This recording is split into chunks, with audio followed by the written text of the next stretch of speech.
السلام علیکم، کیسے ہیں آپ سب؟ امید ہے آپ سب لوگ خیریت سے ہوں گے۔ تو آج ہم آب حیات کی ایپیسوڈ 109 سٹارٹ کریں گے۔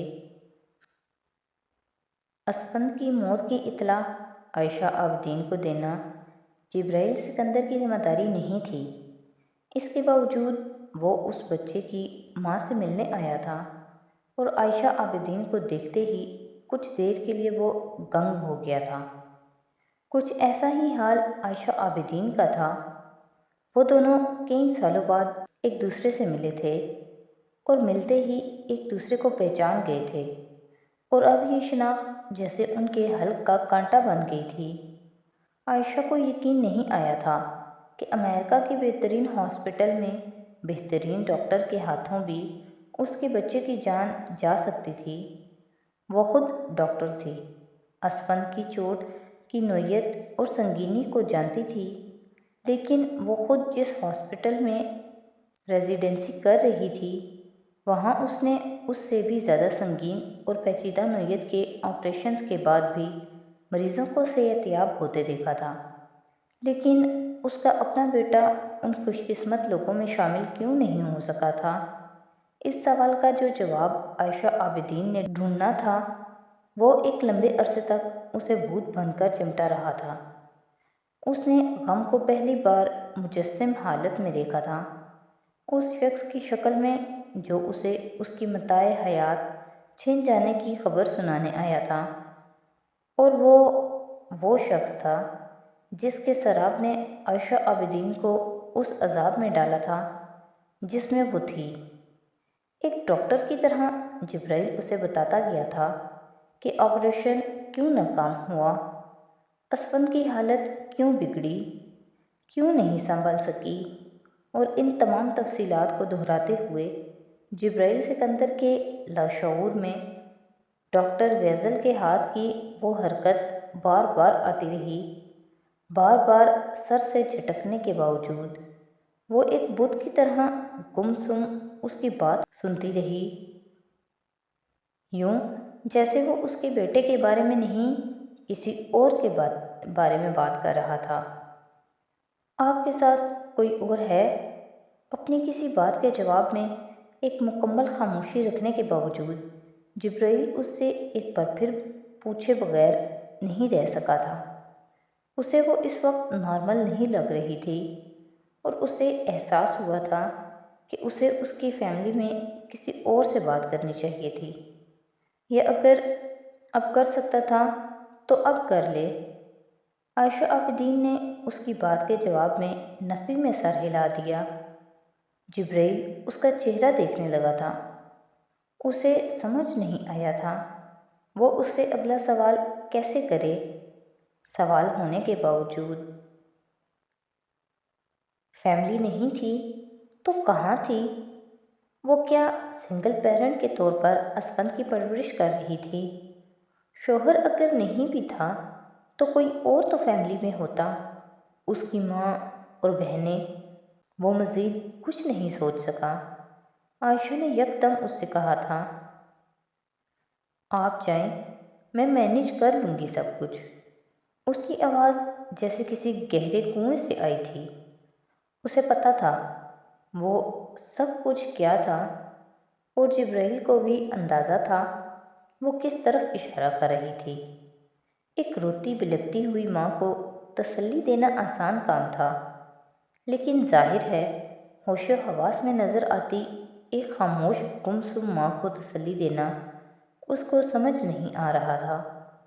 وہ صرف چند منٹوں کے لیے اس بچے کی فیملی سے ملنے آیا تھا، اور اب یہ ملاقات ختم کرنا اس کے لیے پہاڑ بن گیا تھا۔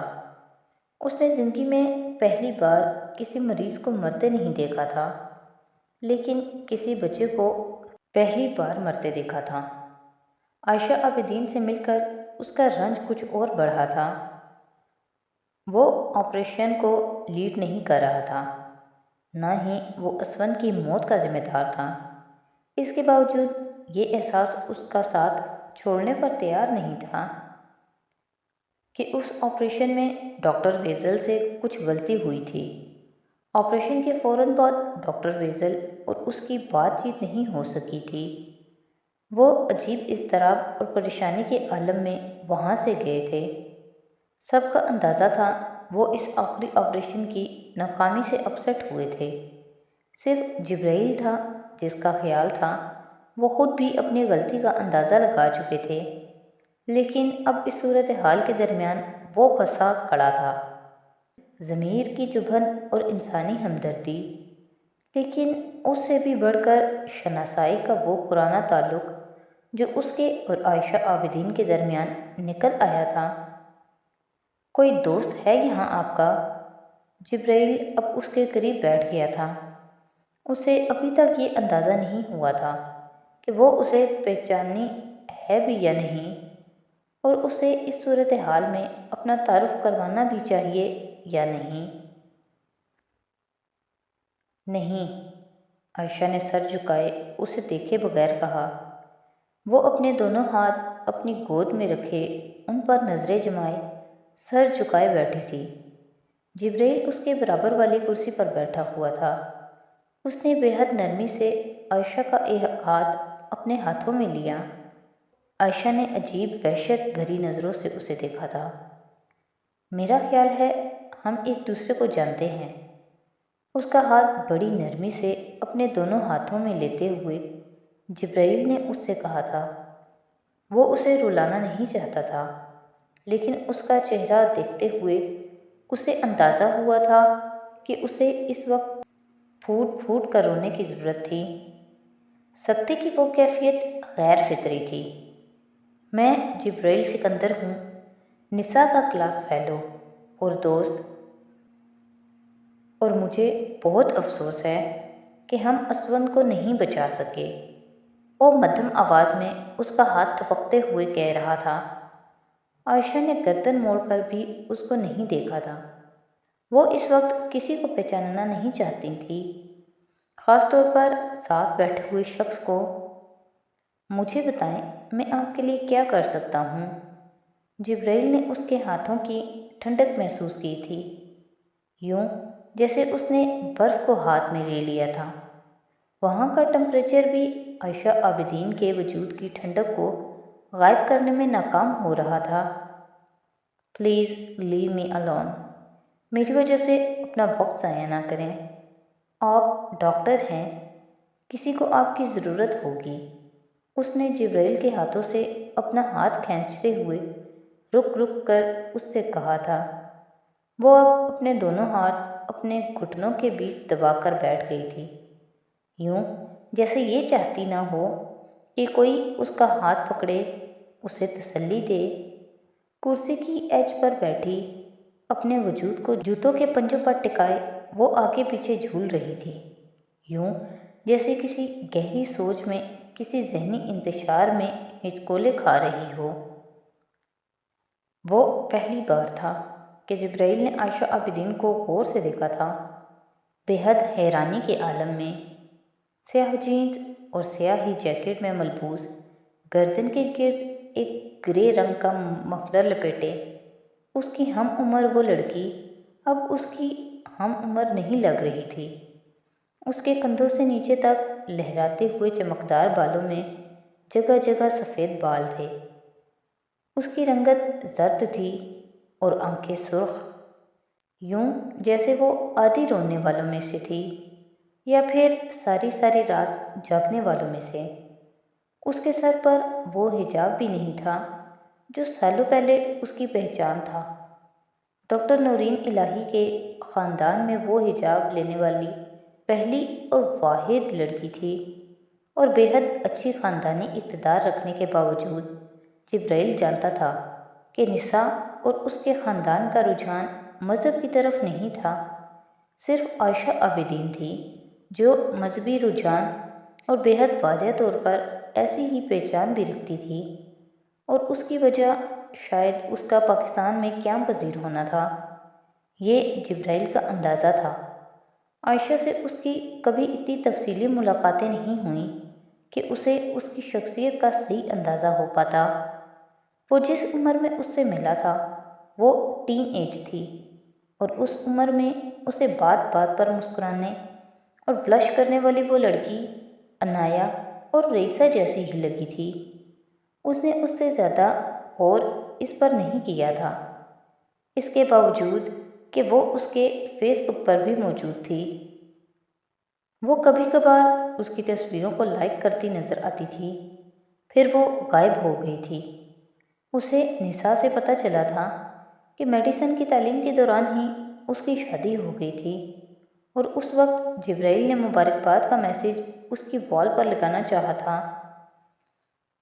تو اسے پتہ چلا کہ وہ اب اس کے کانٹیکٹس میں نہیں تھی۔ عائشہ عابدین سے اس کا وہ پہلا تعارف بس یہیں تک ہی رہا تھا۔ نساء اور وہ بہت جلد دو مختلف اسٹیٹس کے ہاسٹلز میں چلے گئے تھے۔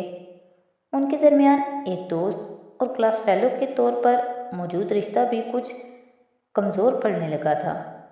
نساء اب کہیں انگیج تھی اور جبرائیل اپنے پروفیشن میں بے حد مصروف، اور اس تیز رفتار سے گزرنے والی زندگی میں عائشہ عابدین کسی سپیڈ بریکر کی طرح آئی تھی۔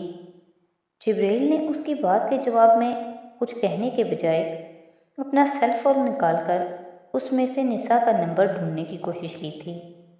چند لمحوں میں اسے نمبر مل گیا تھا۔ کیا میں نساء کو فون کر کے بلاؤں؟ اس نے عائشہ سے کہا۔ نہیں، جبرائیل اس کا چہرہ دیکھ کر رہ گیا۔ وہ عجیب تھی یا ہو گئی تھی؟ جبرائیل کی سمجھ میں نہیں آیا، یا پھر یہ صدمہ تھا جس نے اسے یوں بے حال کر دیا تھا۔ جبرائیل کو لوگوں پر ترس آتا تھا، ہمیشہ ہی ہمدردی اس کی گھٹی میں تھی، لیکن اس کے باوجود وہ ایک معروف ڈاکٹر تھا، ایک ایک منٹ دیکھ کر چلنے والا۔ اس نے وہاں بیٹھے بیٹھے سوچا تھا، وہ ہاسپٹل کے متعلقہ شعبے سے کسی کو یہاں بھیجتا ہے تاکہ وہ عائشہ عابدین کی مدد کریں اور اس کی فیملی کے دوسرے افراد سے رابطہ کر سکیں۔ وہ اٹھنے لگا تھا جب اس نے عائشہ عابدین کی آواز سنی تھی۔ آپ کو پتہ ہے میرے ساتھ یہ سب کیوں ہوا ہے؟ وہ رک کر اسے دیکھنے لگا۔ وہ اس کی طرف متوجہ نہیں تھی، لیکن خود کلامی کے انداز میں بول رہی تھی۔ کیونکہ میں اللہ کی نافرمان عورت ہوں، اللہ نے مجھے سزا دی ہے۔ احسن سعد ٹھیک کہتا ہے۔ جبرائیل اسے دیکھتا رہ گیا تھا۔ عائشہ عابدین نے جیسے وہ بوجھ اتار کر اس کے سامنے پھینکنے کی کوشش کی تھی جو اس کے لیے آزار بن گیا تھا۔ احسن سعد کون تھا؟ جبرائیل نہیں جانتا تھا، اور وہ اس کے بارے میں جو کہتا تھا جبرائیل اس کی وجہ سے بھی ناواقف تھا، مگر اس کے وہ دو جملے اس دن اس کے پیروں کی زنجیر بن گئے تھے۔ گاڑی بالآخر پورچ میں آ کر رکی اور اندر سے امامہ بڑی تیز رفتاری سے باہر نکلی تھی۔ گاڑی تب تک رک چکی تھی اور اس کی اگلی سیٹ پر ایرک اتر رہا تھا۔ پہلی نظر میں امامہ اسے پہچان نہیں سکی، وہ واقعی بدل گیا تھا۔ لمبا تو وہ پہلے بھی تھا، لیکن اب وہ پہلے کی طرح بہت دبلا پتلا نہیں رہا تھا۔ اس کے ہاتھوں میں دو گلاب کی کلیوں اور چند سبز شاخوں کا ایک چھوٹا سا بوکے تھا۔ ہمیشہ کی طرح امامہ کو یاد تھا، وہ بچپن میں بھی اکثر اسے اسی طرح ایک پھول اور دو پتیوں والی شاخیں اکثر دیتا تھا جب بھی اسے کسی خاص موقع پر ملنے آتا تو، اور بعض دفعہ وہ پورا گلدستہ اس کے گھر کے لان سے ہی بنایا گیا ہوتا تھا۔ ایرک اس سے سلام کے بعد گلے ملنے کے لیے بے اختیار آگے بڑھا، پھر جھینپ کر خود ہی ٹھٹکا۔ شاید اسے کوئی خیال آ گیا تھا۔ امامہ نے آگے بڑھ کر تھپکنے والے انداز میں اس کے گرد بازو پھیلائے تھا۔ میں تمہیں پہچان نہیں سکی، تم بڑے ہو گئے ہو، بہت بدل بھی گئے ہو، اس نے ایرک سے کہا۔ وہ مسکرایا۔ لیکن آپ نہیں بدلیں، آپ ویسی ہی ہیں۔ وہ ہنس پڑی تھی۔ سننے میں کتنا اچھا لگتا ہے کہ کچھ نہیں بدلا، حالانکہ سب کچھ بدل گیا ہے۔ میں بھی بوڑھی ہو گئی ہوں۔ وہ ہنس رہی تھی۔ بڑھاپے کی ڈیفینیشن اب شاید بدل گئی ہوگی، ایرک نے برجستگی سے کہا۔ وہ پھر ہنس پڑی۔ تو آج کی ایپیسوڈ یہیں پہ ختم کرتے ہیں۔ نیکسٹ ایپیسوڈ کے ساتھ کل پھر حاضر ہوں گے۔ تو اگر آپ کو میری ویڈیوز اچھی لگ رہی ہیں تو پلیز میری ویڈیوز کو لائک کریں، میرے چینل کو سبسکرائب کریں اور اپنے فیملی اور فرینڈ کے ساتھ شیئر کریں۔ بہت شکریہ۔